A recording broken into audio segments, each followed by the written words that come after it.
It was a chilly evening. A servant of a samurai stood under the Rashomon, waiting for a break in the rain. No one else was under the white gate. On the thick column, its crimson lacquer rubbed off here and there, perched a cricket. Since the Rashomon stands on Sujaku Avenue, a few other people at least, in sedge hat or nobleman's headgear, might have been expected to be waiting there for a break in the rainstorm. But no one was near except this man. For the past few years, the city of Kyoto had been visited by a series of calamities, earthquakes, whirlwinds, and fires, and Kyoto had been greatly devastated.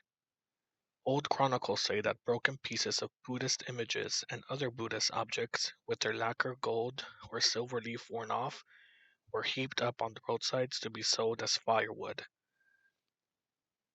Such being the state of affairs in Kyoto, the repair of the Rashomon was out of the question. Taking advantage of the devastation, foxes and other wild animals made their dens in the ruins of the gate, and thieves and robbers found a home there too. Eventually, it became customary to bring unclaimed corpses to this gate and abandon them.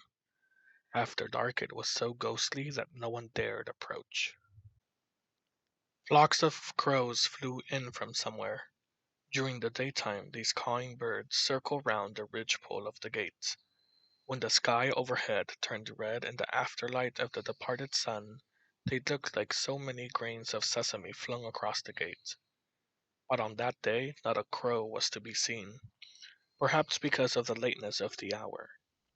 Here and there the stone steps beginning to crumble, and with rank grass growing in their crevices, were dotted with the white droppings of crows.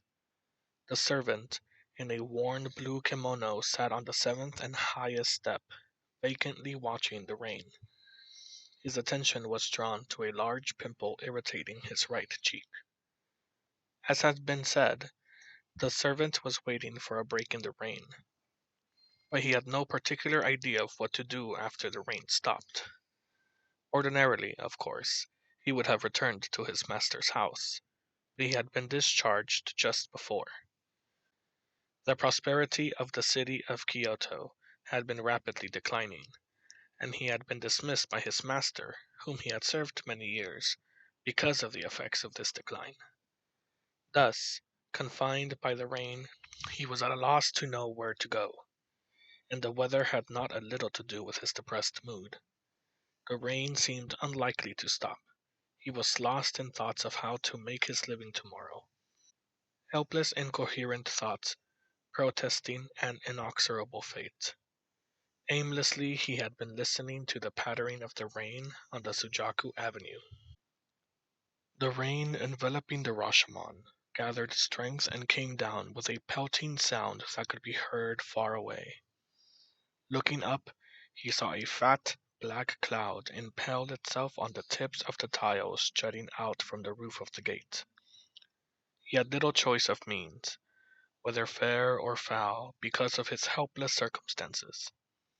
If he chose honest means, he would undoubtedly starve to death beside the wall or in the Sujaku gutter. He would be brought to this gate and thrown away like a stray dog.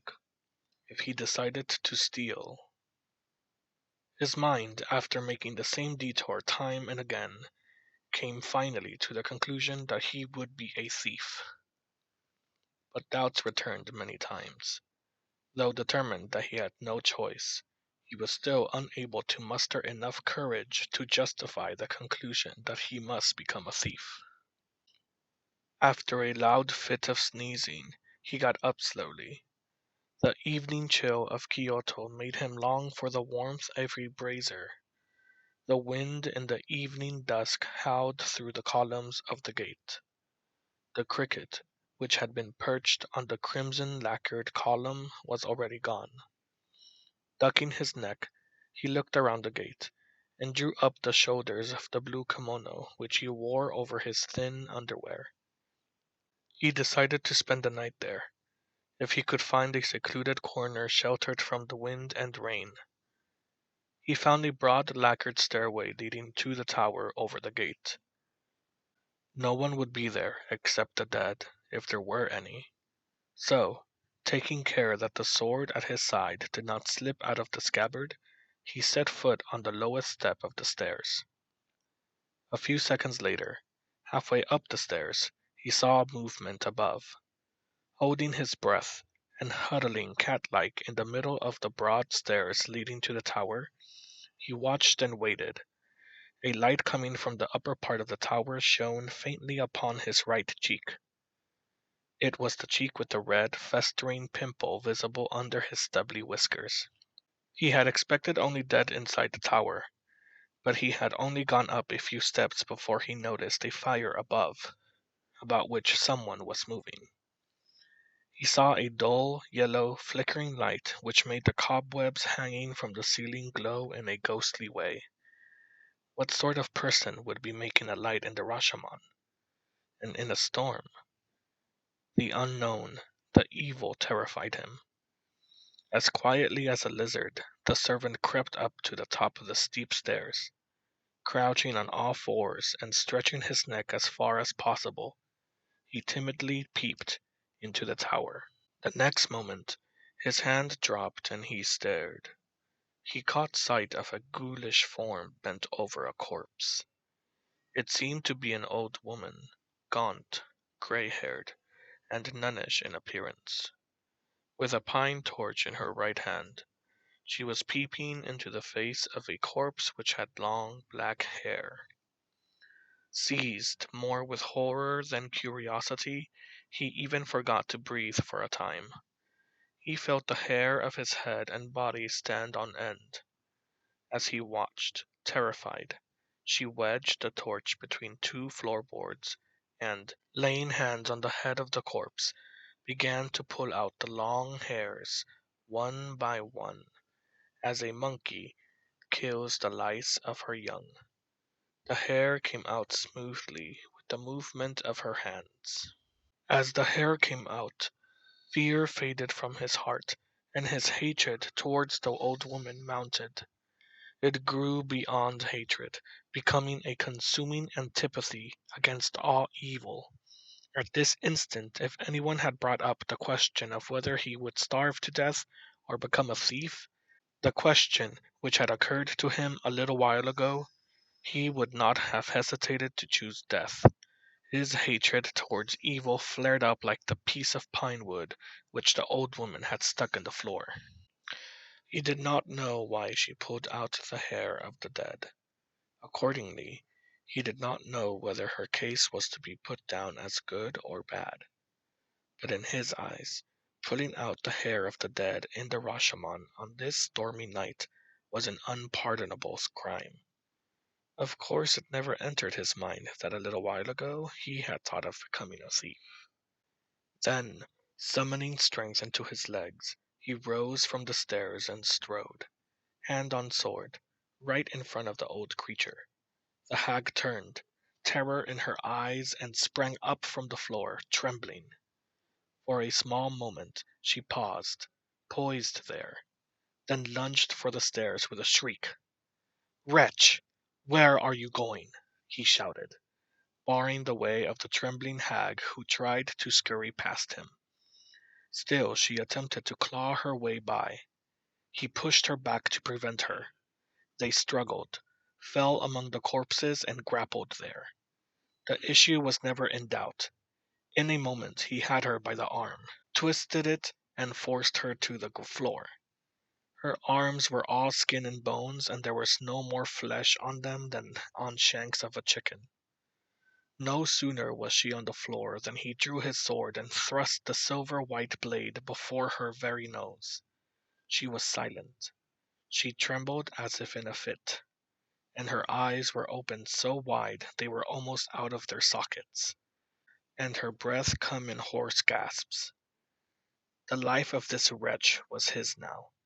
This thought cooled his boiling anger, and brought a calm pride and satisfaction.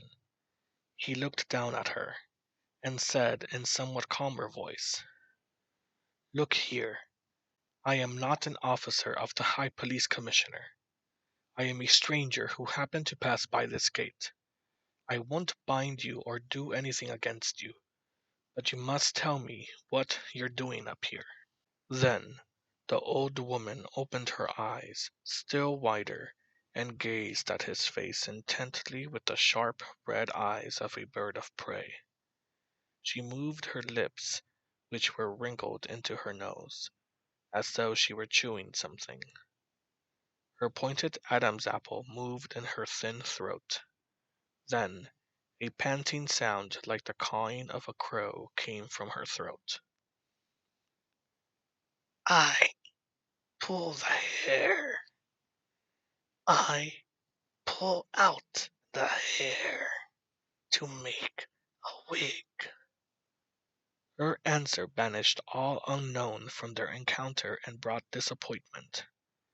Suddenly she was only a trembling old woman there at his feet, a ghoul no longer, only a hag who makes wigs from the hair of the dead to sell, for scraps of food.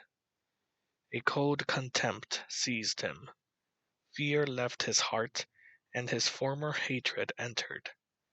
These feelings must have been sensed by the other, the old creature, still clutching the hair she had pulled off the corpse, mumbled out these words in her harsh, broken voice.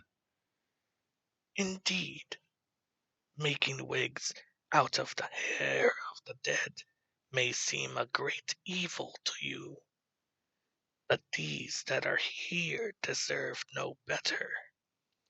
This woman, whose beautiful black hair I was pulling, used to sell cut and dried snake flesh at the guard barracks, saying that it was dried fish. If she hadn't died of the plague, she'd be selling it now. The guards liked to buy from her, and used to say her fish was tasty. What she did couldn't be wrong, because if she hadn't, she would have starved to death.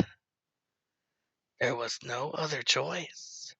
If she knew I had to do this in order to live, she probably wouldn't care." He sheathed his sword, and, with his left hand on his hilt, he listened to her meditatively. His right hand touched the big pimple on his cheek. As he listened, a certain courage was born in his heart, the courage which he had not had when he sat under the gates a little while ago. A strange power was driving him in the opposite direction of the courage which he had had when he seized the old woman. No longer did he wonder whether he should starve to death or become a thief. Starvation was so far from his mind that it was the last thing that would have entered it. "Are you sure?" he asked in a mocking tone when she finished talking. He took his right hand from his pimple, and bending forward seized her by the neck and said sharply, "Then it's right if I rob you. I'd starve if I didn't." He tore her clothes from her body and kicked her roughly down on the corpses as she struggled and tried to clutch his leg. 5 steps, and he was at the top of the stairs. The yellow clothes he had wrested off were under his arm, and in a twinkling he had rushed down the steep stairs into the abyss of night.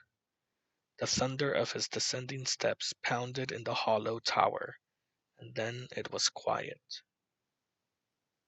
Shortly after that the hag raised up her body from the corpses. Grumbling and groaning, she crawled to the top stair by the still flickering torchlight, and through the gray hair which hung over her face, she peered down to the last stair in the torchlight. Beyond this was only darkness, unknowing and unknown.